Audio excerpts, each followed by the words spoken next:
sorry. Yeah, great. My name is Naresh Khatri, and I did my MSc Physics from Rajasthan University, Jaipur, way back in 1977.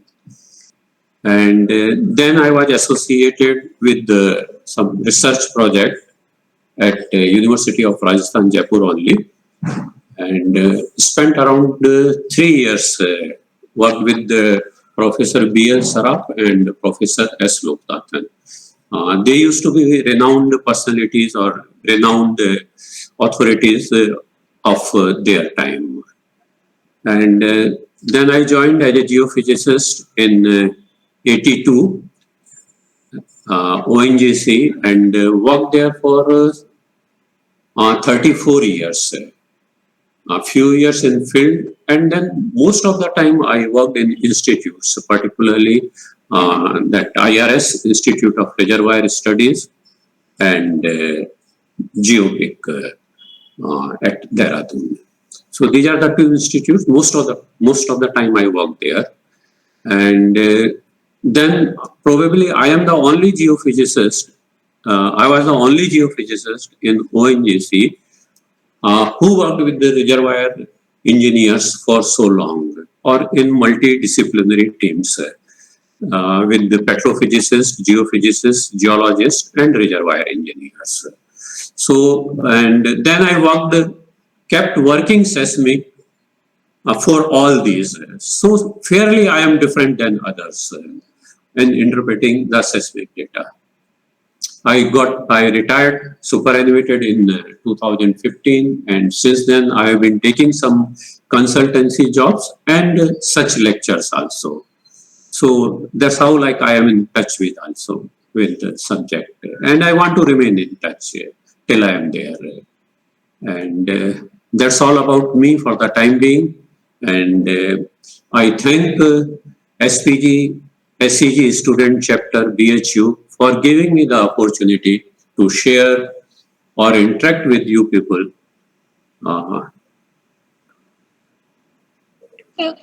Thank you, sir, for joining us. Sir, I need 2 minutes for announcement. Okay. Hello, everyone. Our respected professor in the meeting, my dear colleague, participant, and one and all gathered here. Team GeoAkarshan welcomes you all to this webinar session. Thank you for joining us today. First, let me introduce myself. My name is Shivangi Srivastava, and I am a student of MSc Tech Geophysics from Banaras Hindu University. I'll be hosting 7th webinar session of the GeoTalk series event of GeoAkarshan 2021, organized by SEG and SPG Student Chapter BHU. Along with me, we have Ms. Sakshi Sonkar as the co-host and the event coordinator of GeoTalk series. Today, we have our very wonderful guest, Mr. Naresh Kumar Khatri. Sir is retired Director General Manager Geophysics at ONGC. Before proceeding further, I would like to apprise about Sir to you all. Sir has worked significant work at two of the premier institutes of ONGC, Institute of Reservoir Studies, IRS Ahmedabad. I also worked as part or leader of multidisciplinary team consisting of geophysicist, geologist, petrophysicist, and reservoir engineer for delineation and development of petroleum reservoir, including the task forces created for a specific objective with some definite outcome. It is a great honor for us to have Sir today to deliver a lecture on the topic rock physics and seismic characterization of subsurface fluid and lithology. I would like to inform you all the participants that there will be a brief question answer session for which you have to type your question into the chat box. We will also provide you with a feedback form so that we can improve our upcoming lecture. Please note that the form will contain 2 questions related to talk. Participants who fill the form, only those will get certificate. So do fill it. Also, for your prior information, the whole session is being recorded so that we can upload it to our YouTube channel. With these announcements, I think we are good to proceed. I would like to call Sir to take over. Sir, please. Yeah. Thank you very much, Shivangi. Okay. So I will start with this slide. This gives VPVS are responded differently by variation in lithology and pore fluids, sir. So I will express this element by this, sorry, Sir, sorry yeah, for interruption. Are you sharing something? sorry. Sir, are you sharing something? Sir, we can't able to see it. You are not able to see the slide. That's what you are telling? Yes, sir. Yeah, its slide is there. We tested like it. It has been moving. Let's see again whether, yeah. Are you able to see the change in slide? Uh, No, I'm moving the slide by slide. Are you able to see that? no, sir. We can't able to see the slide. Sir, actually, sir, you are not presenting the slide. Uh, okay, fine. Okay, got that. Got that. Okay, sorry. So maybe like that. No, stop sharing. I will again reconnect.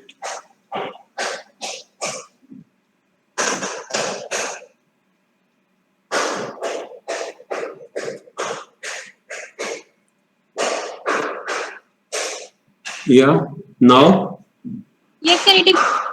it's moving. Yeah, I will start with this slide, and I'll spend some time on this slide, uh, enough time on this slide rather.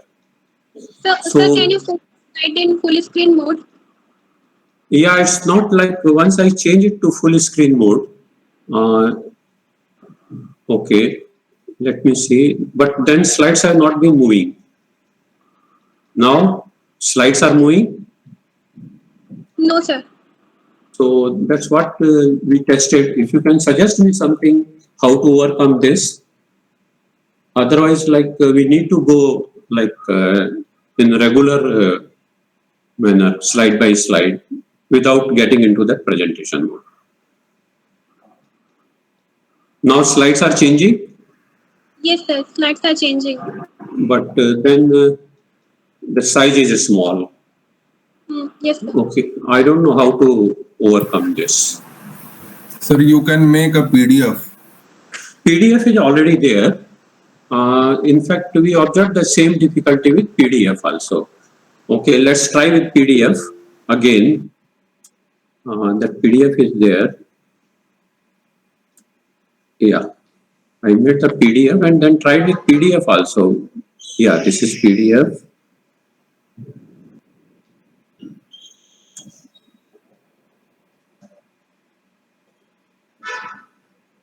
Stop sharing.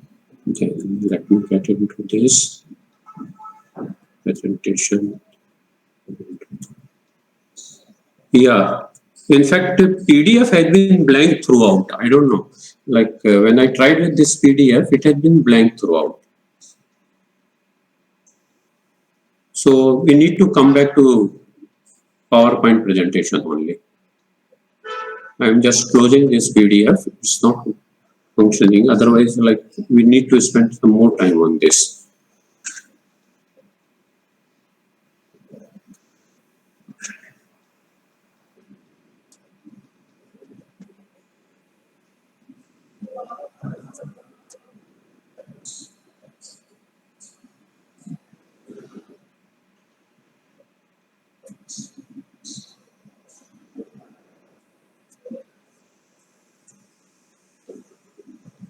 Yeah.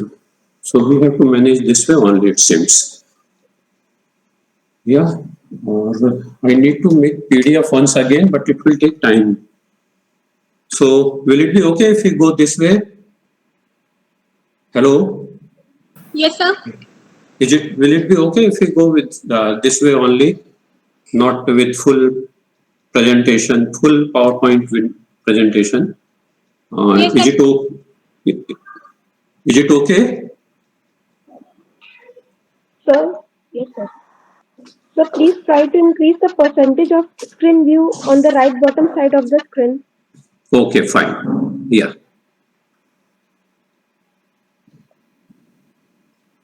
Yeah, this is maximum. You can go.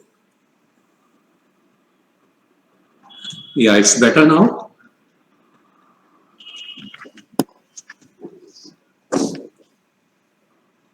Yeah, this is the maximum size it can go now.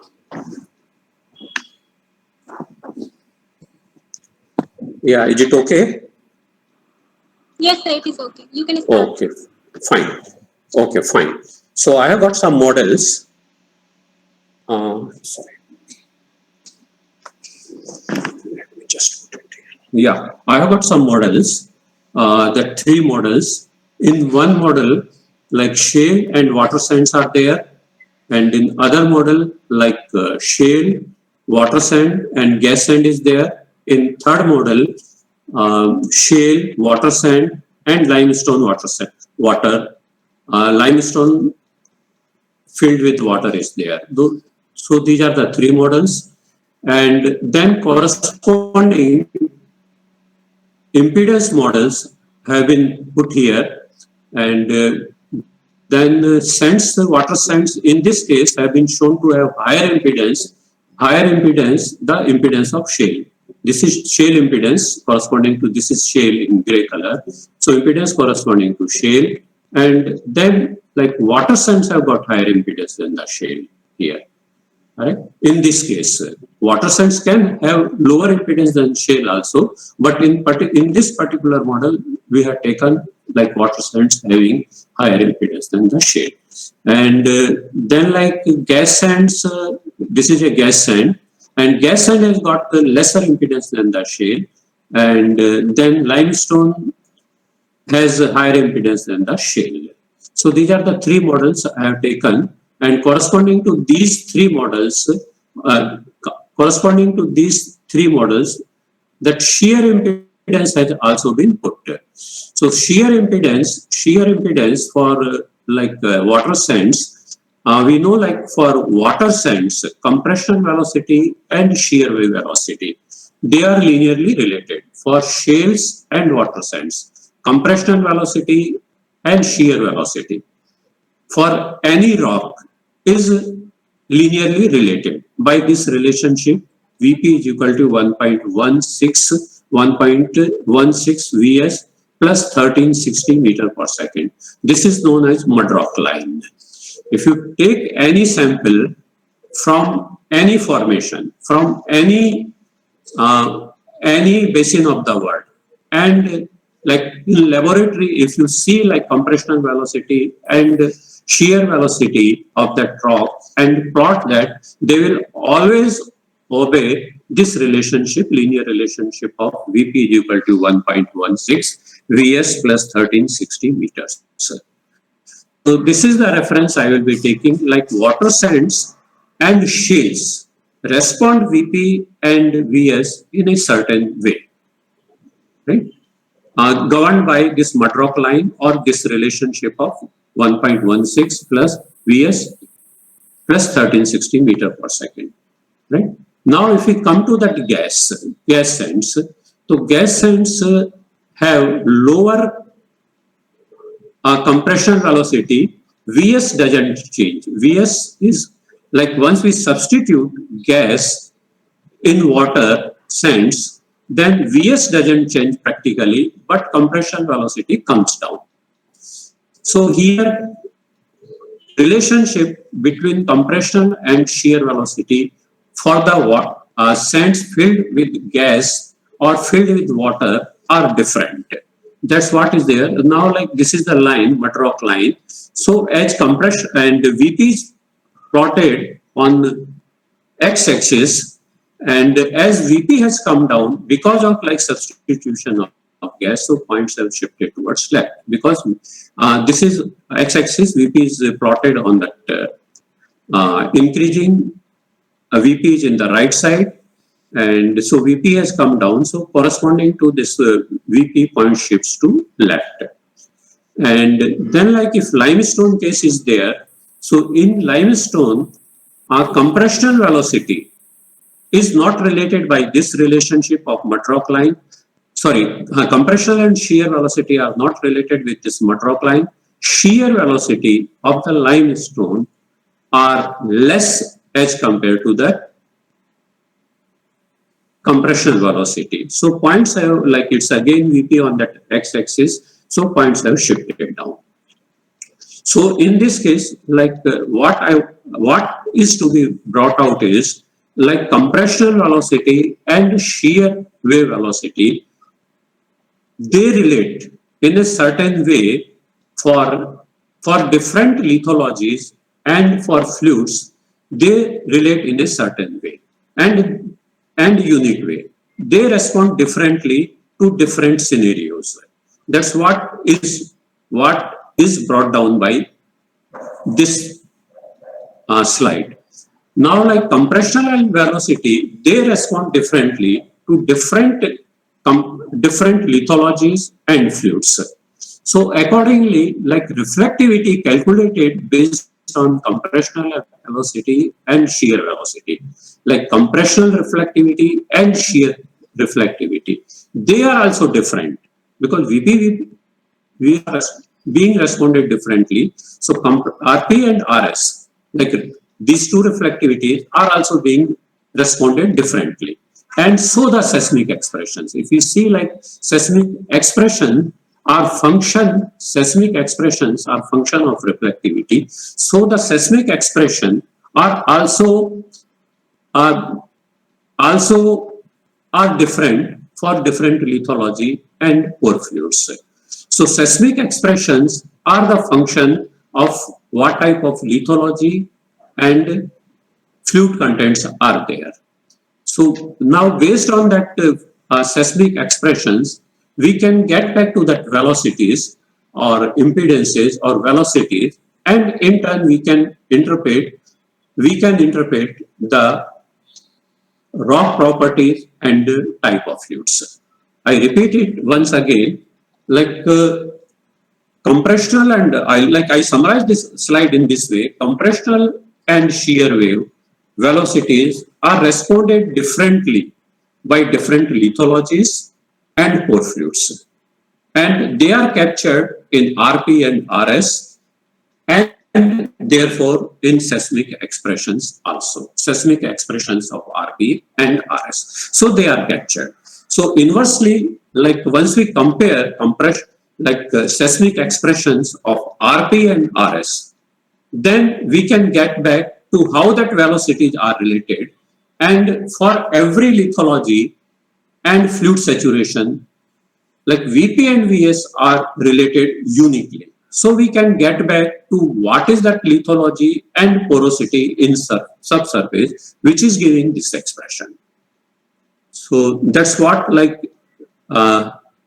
this slide is all about. We know that seismic expression RP and RS. From that, we can get back to like what is the relationship of VP and VS for that particular lithology and fluid saturations, and in turn we can get back to that petrophysical properties like saturation, porosity, and lithology. So by comparing this, let's see in this case, like this is an expression from, let's examine one of that expressions. Like this is an expression from this reflectivity, seismic expression. This is a seismic expression for second reflectivity, and seismic expression for third reflectivity and fourth reflectivity in case of water sand. And similarly, like very same type of expression is there for shear seismic expression. Very same type of shear seismic expression is there, as like they are the water sands, and VP and VS of the compressional and shear velocity, they go hand in hand as per that mud rock line relation, linear relationship. But once it comes to that gas sand, and okay, this is the overall seismic expression, superimposition of all these. That's what is being seen by that sensor sitting at the surface. And this is the way which has been traveling down and encounters these reflectivities, and then this is the seismic expression for compressional reflectivity or compressional reflections and shear reflections. Now once we come to that gas, here expressions are different. RP, sorry.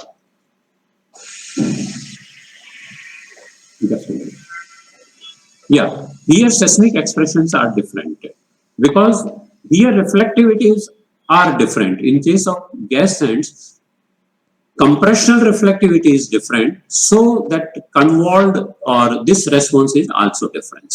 whereas like this remains same, whereas like shear reflectivity, shear impedances, shear reflectivities remain same, and then this shear seismic expression also remains same. But if we compare these two seismic expressions, RP seismic expressions and shear seismic reflections, they are different. So presence of gas is embedded or coded in this. Like this seismic expression for gas sand below and seismic expression for what shear seismic expression for gas sand are different here. So they are now like by comparing these two seismic expression RP and RS, one can decode like what is that VP-VS relationship which has given rise to these expressions. So one can decode like this is the gas sand sitting at the surface. Similarly, like if you just see that the below one is that limestone layer filled with water, and then reflectivity is like this is that seismic expression depending upon the reflectivity calculated based on that P impedance contrast. But now if we see here, in case of limestone, shear impedance contrast is less. So reflectivities are also less. Okay, they have not properly come on this reflectivity expression, but impedance expression, they are very much there. Like reflectivities are less because impedance contrast is less. So then, therefore, these expressions, these amplitudes are also less. So this expression is different than this expression. Like RP expression is different than RS expression.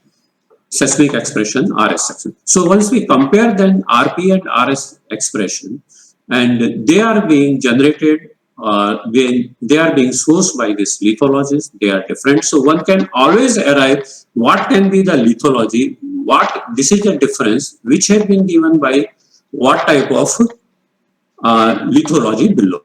What is that VP-VS relationship which has given this, and then it can be inferred. So this type of VP-VS relationship exists for say limestone. So like one can fairly confidently interpret like below the limestone. So like I just completed this slide. In case somebody want to interrupt me at this point of time, one is free to interrupt, and then I can go to the next slide. Yeah. Should I carry on? Yeah. Yes, sir. Yeah. So now like VP and VS, they are related differently. VP and VS are related differently for fluids and lithologies. Like every lithology relates VP and VS in a unique way. Similarly, like fluid also like relates VP and VP in a unique way. So they are the characteristic of that particular fluid type or saturations or lithologies. So, and that is embedded in RP and RS seismic expressions. So once we get that RP and RS expression, so we are able to get to that what type of VP-VS relationship is there, and in turn we are able to get to that lithology and saturations. Now, next question is, like once we are clear about this first point, then next point is what causes, like what is at the backdrop, like why that VP and VS are being responded differently by different lithologies and fluid saturations. So that is the next question. So that is a part of the rock physics. I will be like just touching this part as well, so that we have comprehensive picture about like how that seismic is being interpreted, or like these things are being inferred from that seismic. Like now we know from that rock physics, compressional velocity Vs and shear velocity, they are related with rigidity of the rock and rigidity and bulk modulus of the rock. This is the formula for Vs and Vp. Rigidity, just to recall, like rigidity is like stiffness to shear the rock. If you want to shear the rock, like change the shape of the rock, shear the rock, then how much resistance it will offer. So mu is a measurement of that. More it resists, more it moves faster. Higher the mu stiffness is, then higher is the Vs. Of course, density is there in the denominator. And similarly, Vp is a function of both bulk modulus, like how much that rock is stiff to change in the volume. And higher the K, higher is the Vp. How much is, just a minute.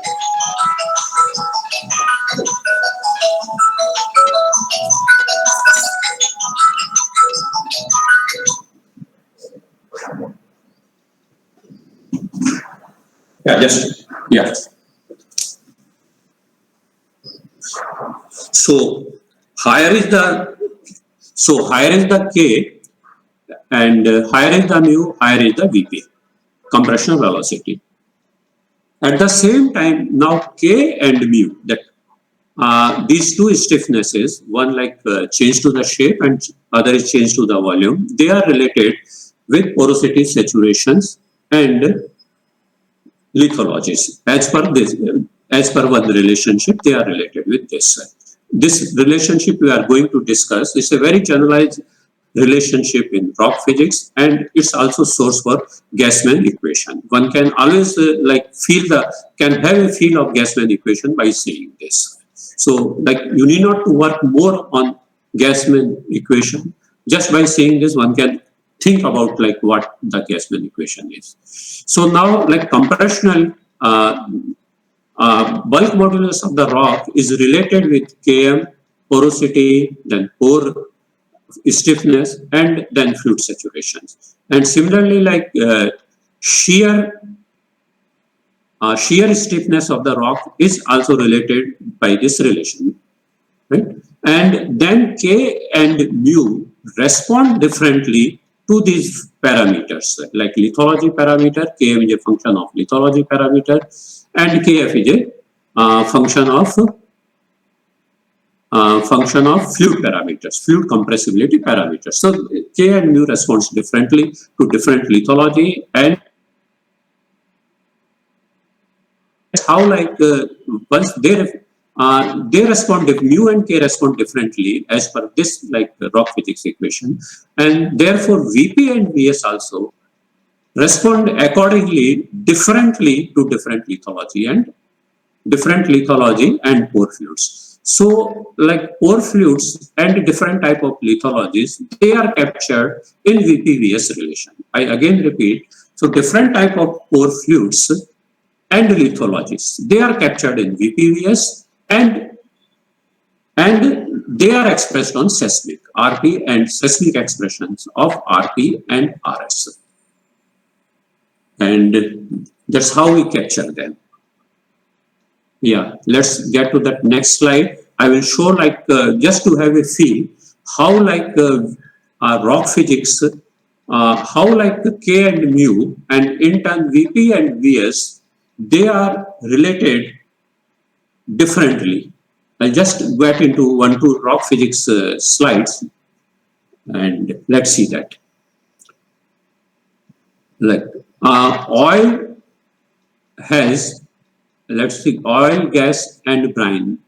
They are the density and bulk modulus. Below are the bulk modulus K for these rocks, liquids.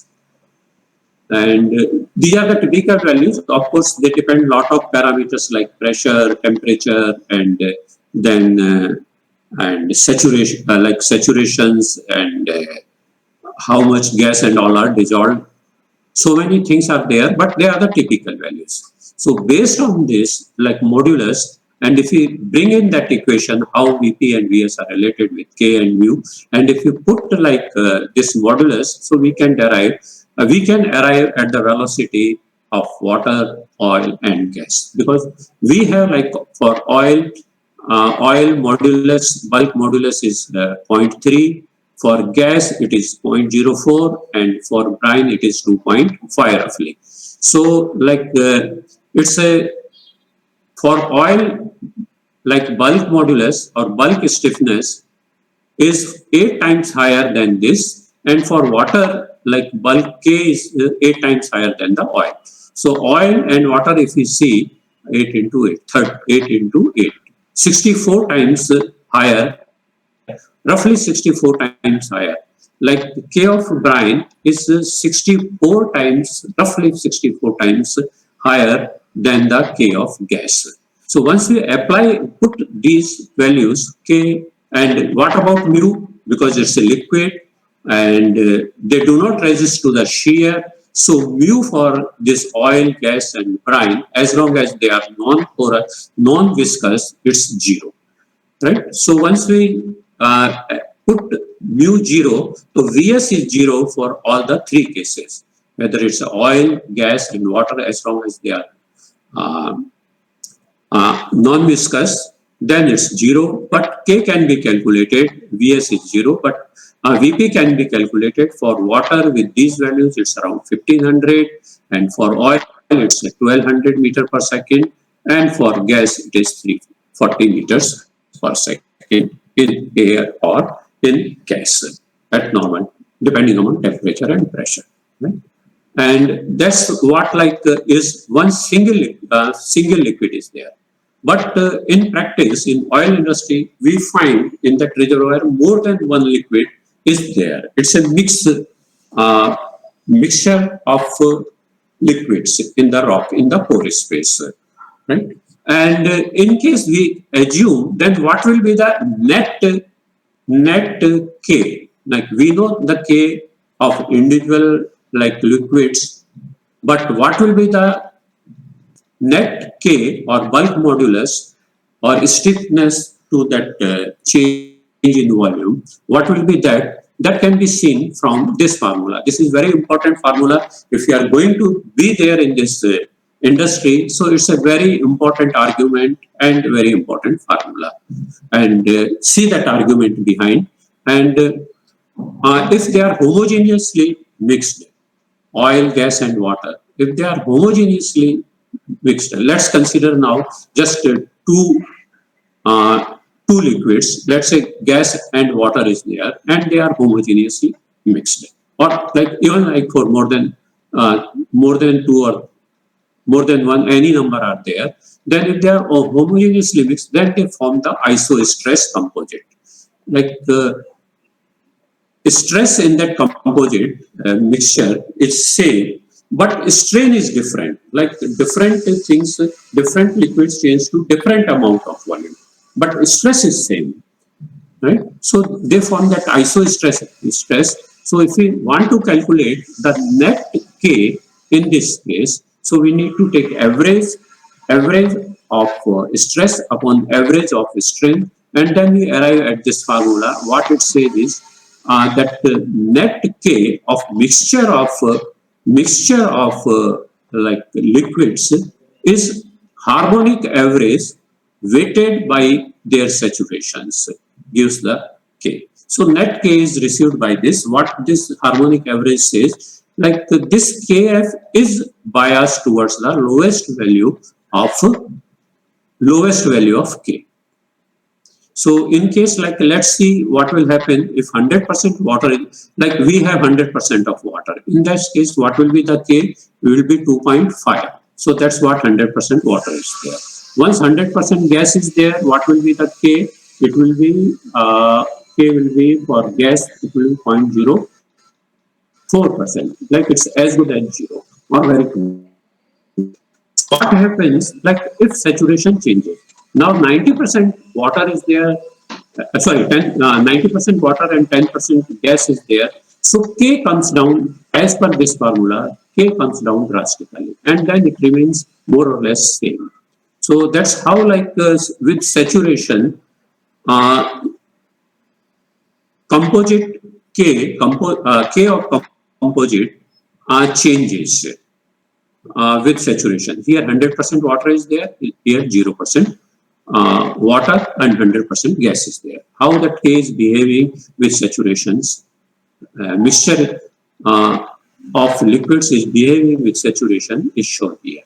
If oil is there, then of course this much it's though following the same trend, but then it doesn't go that much down because K value for oil it's comparatively higher, but still like for oil also like velocity or K comes down drastically with saturation. If water and oil are there, so here like 100% water, 0% oil, here 100% oil, 0% water.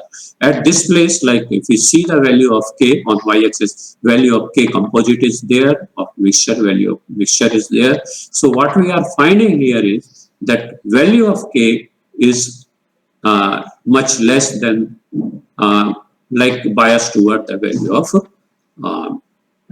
value of K for oil.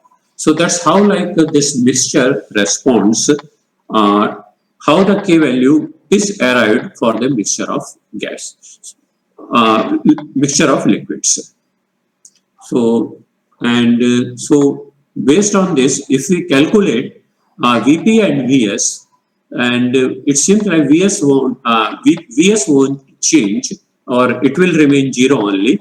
But what will happen to this, because K is coming down, so Vp will also come down, and Vp also of this mixture will follow the same trends. The way like K is following the trends with change in saturation, the same trends will be followed by Vp. Right? Because mu is 0, so it's a square root of K, and so Vp will also follow the same trend with saturations. Right? So with this, I can go to that next. Now, like rock, like basically what we are dealing is not liquids, but what we are dealing with is rock filled with liquid. And this has been important because rock is filled up with mixture of liquids. So we need to know how that K and mu of the liquids are being governed. And in turn, they will govern the K and mu of the rocks, depending upon what type of fluid is there. That's what I will try to show in the next slide. And that is also equally important. And that gives fairly good idea about Gassman equation also. So what I have been telling, okay, let's start with this. Like if we have known porous quartz, limestone and all, they have got unique value of K and mu. Like if zero porosity quartz is there, or calcite is there, dolomite, clay, for that matter any lithology or mineral, like they have got their unique density when porosity is 0, and similarly they have got the unique value of K and mu when porosity is 0. So those values are shown here. In quartz, when 100%, this is 36 is there, then 45 is there for mu. So in case of quartz, like K for 0 porosity is less, but this is higher. Shear for mu is higher. And for calcite, if you see, its value is 76%, 76 K, and mu is 32. And based on that, if you calculate the velocity for 0 porosity this, and if you put these values K and mu values and densities here, so what we arrive is for in limestone, when porosity is 0, then velocity is 6.86. And for quartz, when porosity is 0, then velocity is 5.85 kilometer per second. Right. So this is based on that, and that you can find in any textbook, like what is that, and they are the unique values for quartz and this. So after that, let's see if we get to this, then we come to this equation. What this equation says, and this we call Km. Whatever these unique values are there for non-porous or zero porous quartz and this all like minerals, we call them Km for mineral. Bulk modulus of the mineral and shear modulus, mu m is the shear modulus of that mineral when porosity is 0. So this is a very standard like equation, very like general equation of in rock physics. If you just try to decode this, what it says is K of the rock of any saturated rock is related with Km, that is when porosity is 0 of that rock.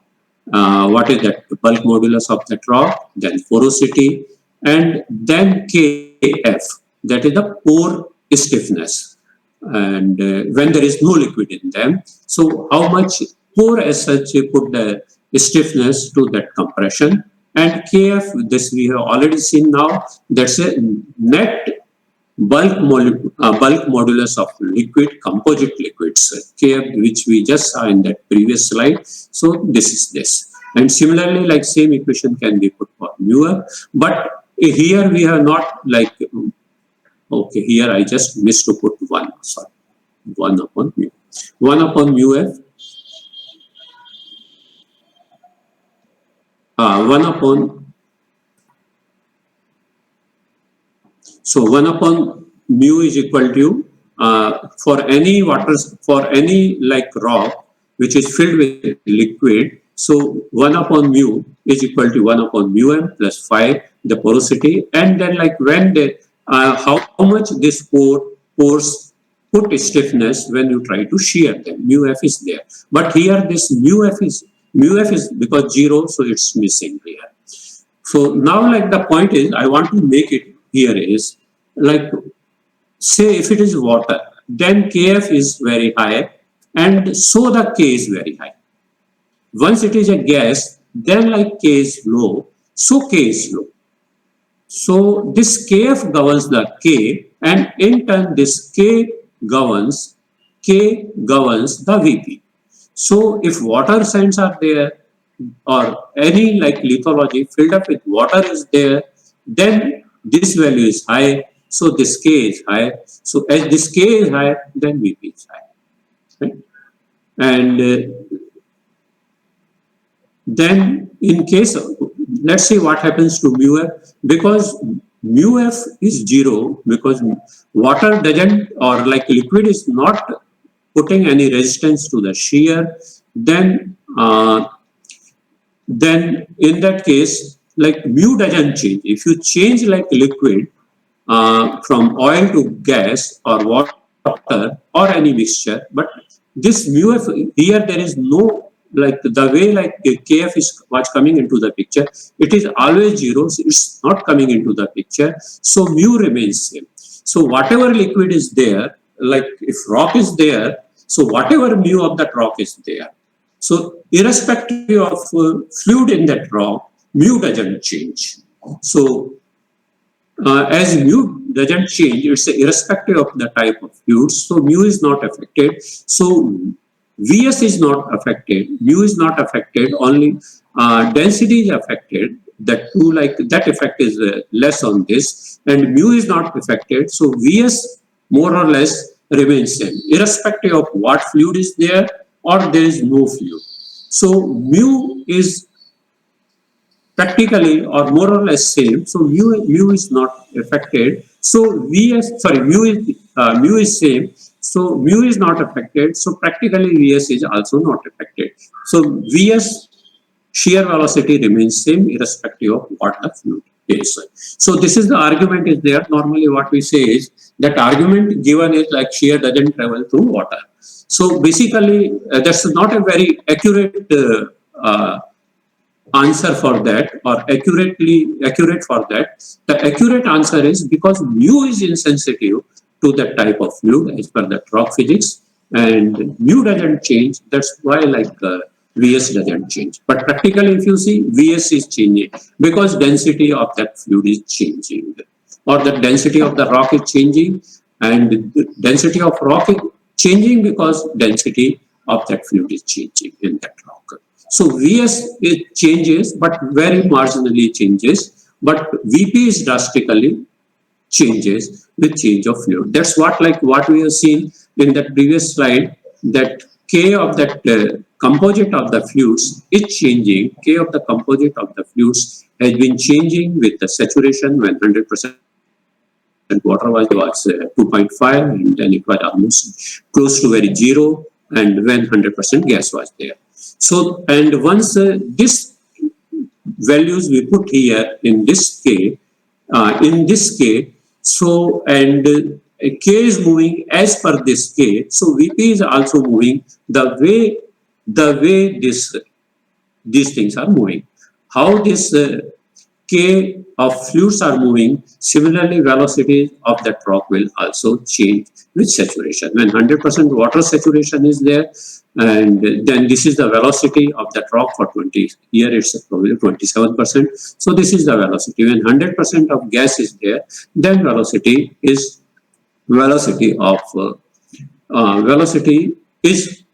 quite less when 100% is gas there. Then 50% gas, 50% this. So in between will be there. And this is for oil. So whatever way like K had been changing for the liquids, so same thing is getting reflected or translated or getting expressed in that rock filled with that particular fluids.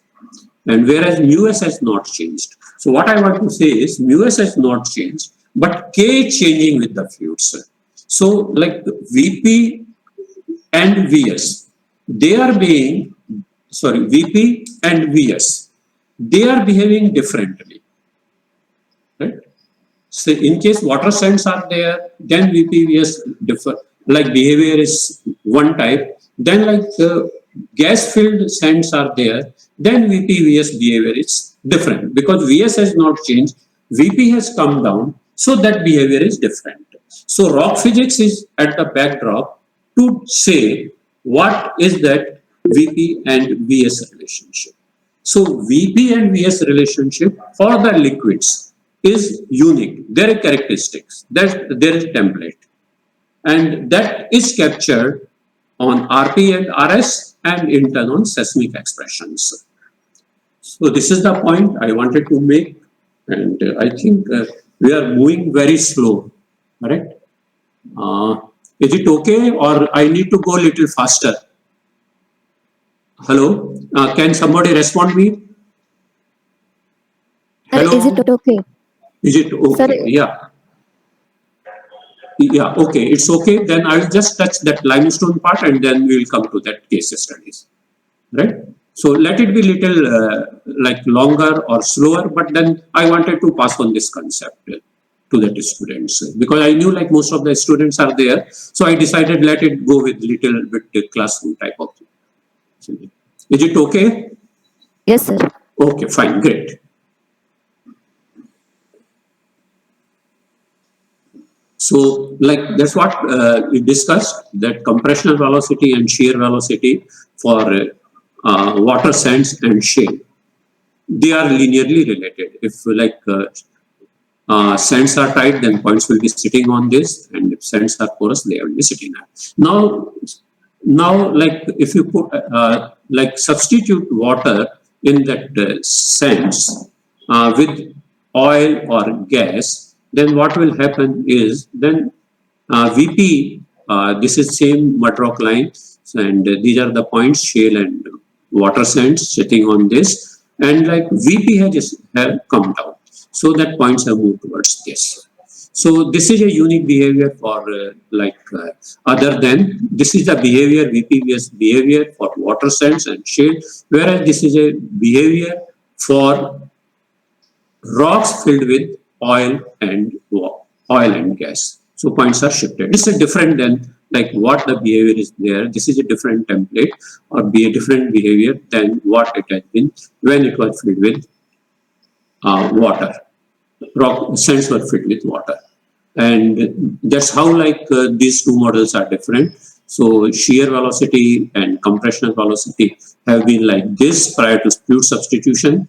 Like this has been that model, compressional velocity and shear velocity have been same prior to this, but now like compressional velocity has come down, like now it's lesser than this because like we substituted and velocity of that rock came down. So now like it's a different model for like gas sand, and Vp and Vs for gas sands are related in a different way. Like you see compressional velocity down, but shear velocity is still up than the shale. So it's different than this. So now let's come to the lithology part. Now let's get to that lithology part. We have already seen like for quartz, K and mu, K is high, K is less, but mu is high. But for calcites or limestone, this K is high 76 and shear velocity, shear modulus mu is lesser. If you, here it was 45, but it's 32. Here it has been 36 for quartz, but for calcite, it's 76. Right? So it's a different. Now getting back to that very same equation, right? Like that generalized equation in rock physics, 1 upon k is equal to 1 upon km plus 5. That's what we have already defined, like k, that pore compressibility or pore stiffness. Km is that when porosity is 0, these values only, and mu_m is this. Right? This we have already. Now let's bring in this equation while dealing with that lithology part.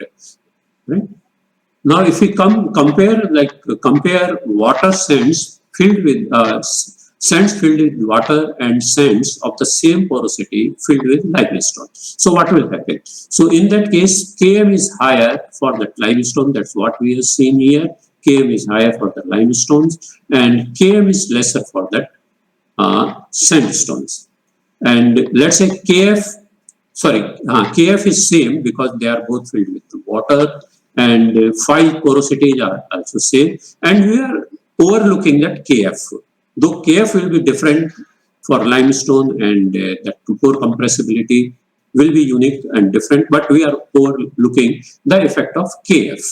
So now if Km is higher for the limestone, so K will be also higher of the limestone filled with the same fluid, in comparison to, because Km for water sands, for Km for quartz is less, 36, so K also will be less for quartz filled with the same type of fluid with the same porosity.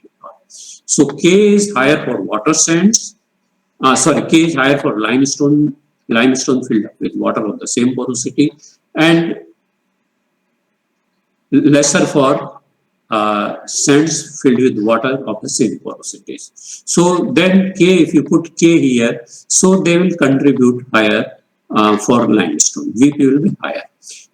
And of course, mu effect is there, and similarly we can bring in that mu effect also. So, but overall what will happen is Vp for limestones are higher than the sandstone of the same porosity and same fluids. Now coming to this mu part for limestone and sand, if you just see for quartz it's for quartz mu_m is 45.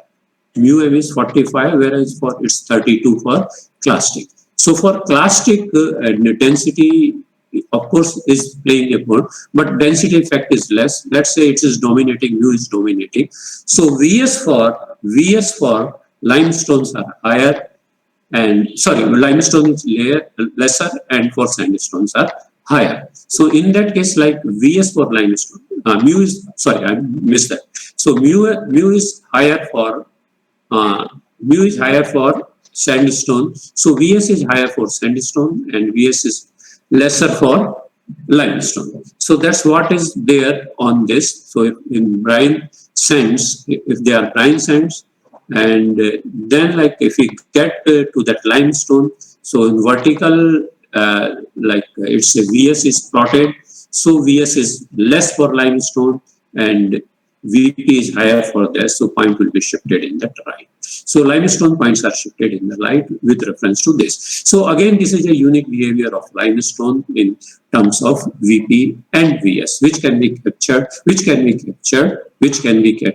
at in Rp and Rs. And if you move reverse, then we can decode it to it's given by the limestone in the subsurface. So with this we can go more or less rock physics part is over. So like if you see like what we are seeing, like limestone has a characteristic VP-Vs relationship, sandstone and shales have their own characteristic VP-Vs relationship, and similarly like gas and oil sand, they all have their characteristic relationship. But then this application can be made to much more. Like let's see, like if we deposit CO2 in some reservoir in the subsurface, aquifer in the subsurface, And CO2, you are inputting CO2 in aquifer in subsurface. So what will happen is like earlier it has been water only in the subsurface reservoir. Now like gas has also come. Then composition has changed. So compression velocity will drastically come down. And so accordingly that seismic expressions. So this is like one case study is there. You can find on this net. Sniffer field is there of Norway. It's a like big oil field is there, giant oil field is, or gas field is there, and so you can just study. But the point is like VP uniqueness of VPVS relationship for this is also being utilized in monitoring the repositing of CO2 in subsurface. So it has many applications. Like then, like shale gas also, if we okay, if steam is there, steam also has in like in fire front monitoring, or where we need to put like heavy oil in fire there, like steam conversion from water, steam conversion is there. Then like rock compression velocity comes down drastically. That's what is there. So these are the many applications of VPVS being responded differently. Now, like if we see in that shale, like organic shales also, they can also be interpreted. They too have unique relationship of VPVS, and based on that, they can be interpreted. These are the four like shales, major shales of United States. Then you can just get into from the literature references there. You can get into the literature. Then it has application in like gas hydrates also, and then this is a rock physics model for that VPVS relationship of gas hydrates. You can just go through these relation. What I want to say, VP uniqueness of VP and VS relationship is there for different rock characteristics, rock properties, and then that can be captured on RPRS or in seismic, or reversely, like we can get back and interpret these things from the seismic data. So now, like let's get to that seismic data, interpreting these things on the seismic data. So I will take some more time. We are just approaching like 10:30. 11:30. I will take some more time. Like this is how we acquire the seismic data. Keep moving source is a source and receiver, and then same subsurface points are covered, imaged many times, because these are the subsurface points we have covered all the interfaces. But not only this, lot of interfaces are there, all are covered, right? And we keep moving source and receiver, so different points are imaged, and many points and different points, new points are imaged, and the same points are imaged repeatedly. That's what we call like a folding. And this is an offshore data acquisition. The ship is moving, source is moving, and then receivers also are being carried by the ship. They are also moving along with this. So say this is the volume we want to like image. This is how it's appearing, this volume of rock. Let's say this is 10 kilometer by 10 kilometer by 6 kilometer depth. So this volume we want to image seismically, right? And like this is a 3D volume of subsurface. And if we image, and this is the seismic image, we receive after that processing of the data. So this now, this is that actual subsurface volume, and this is the image of this seismic image of this volume of 10 by 10, 6 kilometer. This data is available with us all the times. We can just keep relooking on this data and keep interpreting. So if we take one section, vertical section through this, we can take any vertical section, horizontal slices and all from this 3D volume. And if we take this one vertical section, and this is correspondingly image of this vertical section. So this is like image of this volume. It's available with our husband. Any section we can pick up, and or image we can pick up. Or once we have image, we can try to correlate what will be the actual section or geology across over this cross section. That's how like seismic is acquired, and So what we do is like this is source and receivers then get reflected. P, like source is P wave gets reflected as P wave and gets transmitted as P wave. But once some angle of incidence is there, some mode conversion also takes place. So like mode conversion in that case, P is getting reflected at shear wave and P is getting transmitted at shear wave as well. So like once P wave is there, like all these things are happening. And we know like how the angles are governed. If some incidence angle is fixed, so reflection and transmitted angles will be fixed by Snell's law, right? Higher the velocity, higher will be that reflected or transmitted angles, depending, and they are related with sign of that angles and velocity are constant. That's how, like I said, but what governs that amplitude, reflected and transmitted amplitude, they are given by that Geoffrey equation. So Geoffrey equation is a really very weird equation, and so just simplified for certain conditions. I just simplified for this and for the VPVS ratio. It's very like handy to understand the things. If we like start seeing the equation like this. Now when source and receiver, because data what we are recording is compression and shear wave, both in multi-component we are recording like shear in compression, in like AVO we record compressional velocity only, compressional amplitudes only at a different angle of incidences, right from 0 to certain degree of angle of incidences we record reflected. But in like multi-component, what we do is, though incident is compressional only, but we record shear component also, mode converted shear also, right? And so both we have, in case we have recorded, so like occasionally we record rather with this multi-component also. So let's start with that. We have recorded compressional versus source is compressional and reflected also compressional has been recorded. So from that, what we can do is we can arrive what will be the RP, like reflection coefficient at when incidence is normal. So that, like, sorry, let me just put one more thing. Like we observe two things. We record at a different angle of incidence in case of P to P, with different angle of incidence we record.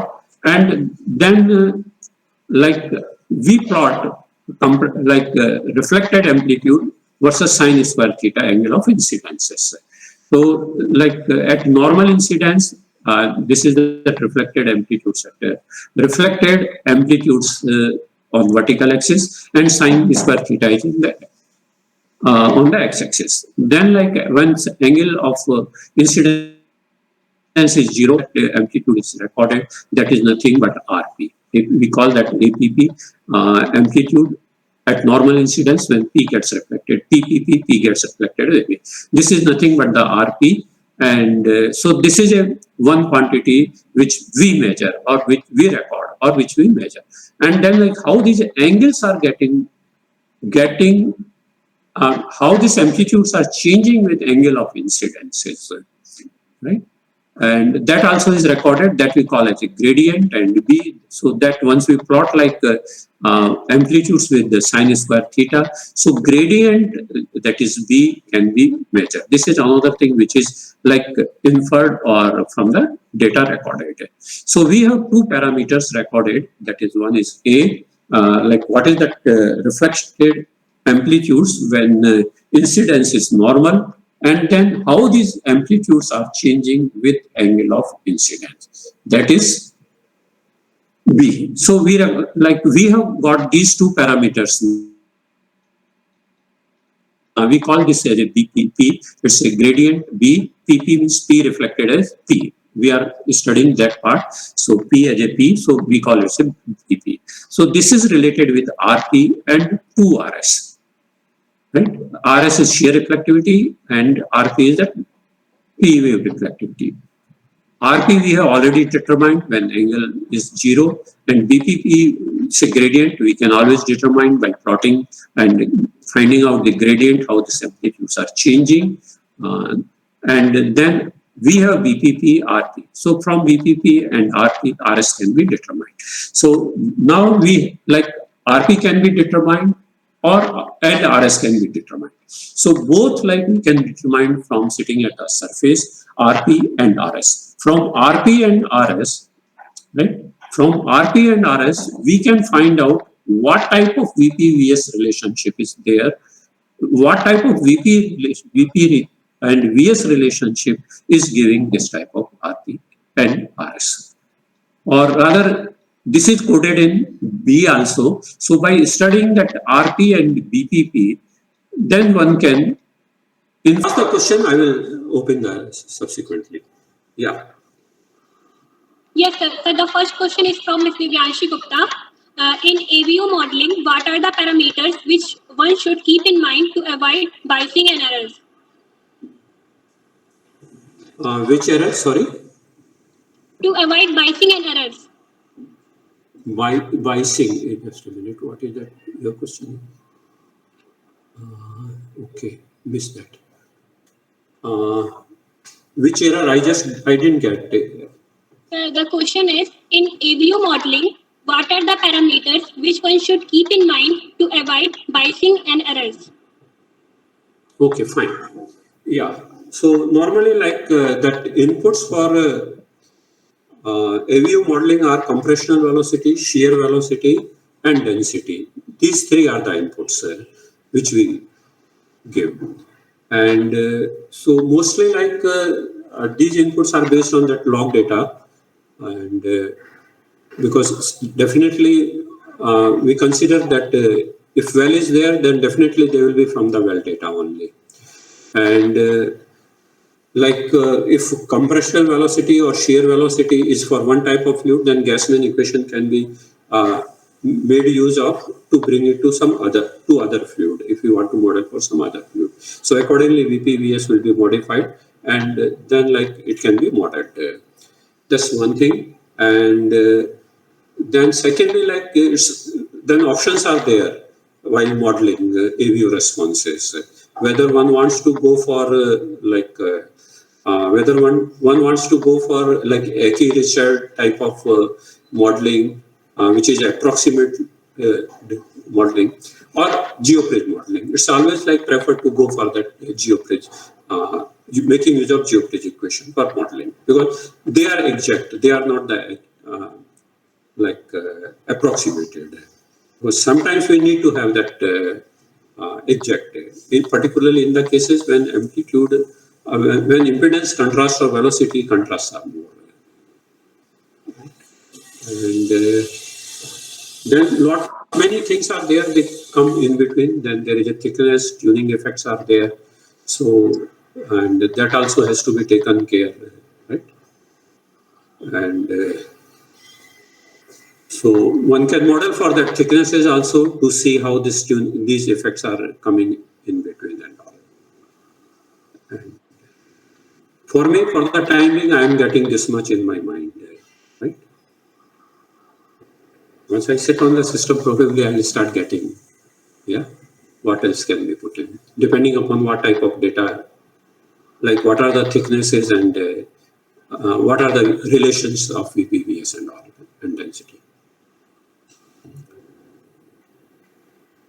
Yeah. The next question is from Mr. Pawan Kumar Singh. The question is, up to what depth you have experienced the separation of clastic reservoirs from background by acoustic and shear properties in Indian Basin? In turn, if limitation of inversion and multi-component surveys can be explained based on depth and rock compaction.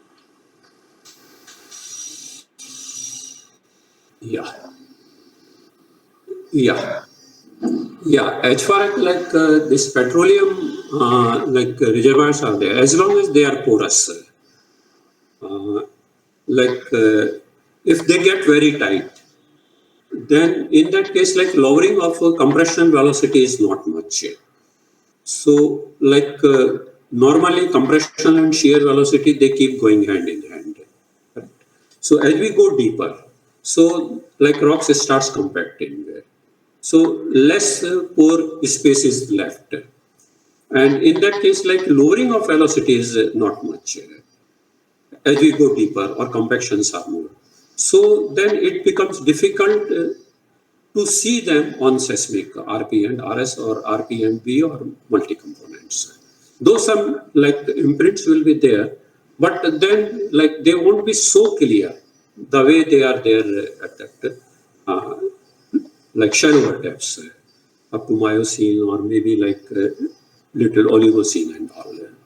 As you go like deeper Oligocene or depth wise, but in case like porosity are retained, right? In that case, of course, it's possible even to get deeper also and interpret like hydrocarbons and all. But as long as, irrespective of depth and all, as long as like VPVS relationship is different than like what is there for shale and water sands, they can be brought out on RP and RS. We may not be able to say to start with what is that region at so depth, at so deeper, like this relationship is there, like some like different relationship at that is there below. But then like it's possible to bring out something. It's some information it's trying to communicate. Right? So there can be some different type of rocks below also. Like say that coal also is a different type of lithology. They too have their unique relationship of VPVS. And at many places you get coals in Eocene and all. But they can be interpreted on that. So like that bright spots are being given by the coal or something else, anhydrites, dolomites and all those things. So things are brought out even like at deeper depths. But for clastic, mostly like up to Oligocene or maybe little below also, as long as like they are not uncompacted or some porosity is retained, then one can go deeper also. Because once like porous sands are there, and if you substitute water with the hydrocarbon, then like properties changes. VPVS relationship is drastically impacted. Yeah.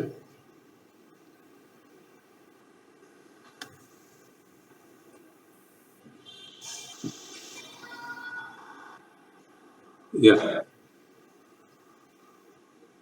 Yeah. Thank you so much, sir, for being a part of our event and gracing the informative interactive session. I would like to thank all the participants for their presence, and I request you to kindly